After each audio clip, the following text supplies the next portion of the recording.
तर डोंबिवलीत शोभायात्रेला सुरुवात झाली असून लहानांपासून मोठ्यांपर्यंत सर्वच जण या शोभायात्रेत सहभागी झाले। याच शोभायात्रेत भाजपचे प्रदेशाध्यक्ष रवींद्र चव्हाणही उपस्थित आहेत। रवींद्र चव्हाण यांच्यासोबत संवाद साधलाय आमचे प्रतिनिधी कुणाल भोईटे यांनी।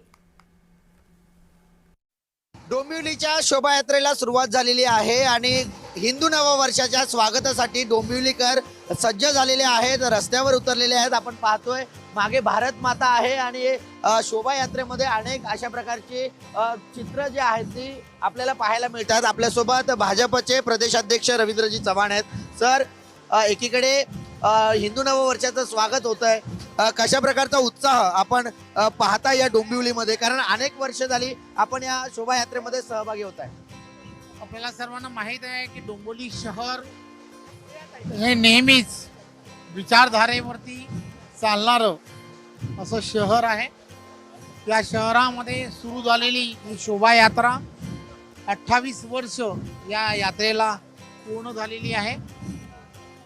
वंदे मातरम या राष्ट्रगानाला 150 वर्ष पूर्ण झाली आहेत। संघाचंही शताब्दी वर्ष साजरं केलं जात आहे। त्यामुळे या शहरामध्ये एक अत्यंत उत्साह आहे आणि या उत्साहामध्ये ही शोभायात्रा निघाली। हे वर्ष महाराष्ट्रातील सर्व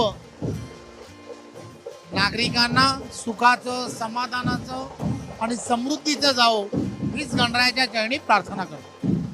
हे वर्ष सुखाचं, समाधानाचं आणि समृद्धीचं जावं महाराष्ट्रातल्या जनतेला, अशा प्रकारच्या शुभेच्छा ज्या आहेत ते भाजपचे प्रदेशाध्यक्ष रवींद्र चव्हाण यांनी दिलेल्या आहेत। व्हिडिओ जर्नलिस्ट नित्यानंद नाईक सह कुणाल भोईटे, जय महाराष्ट्र न्यूज, डोंबिवली।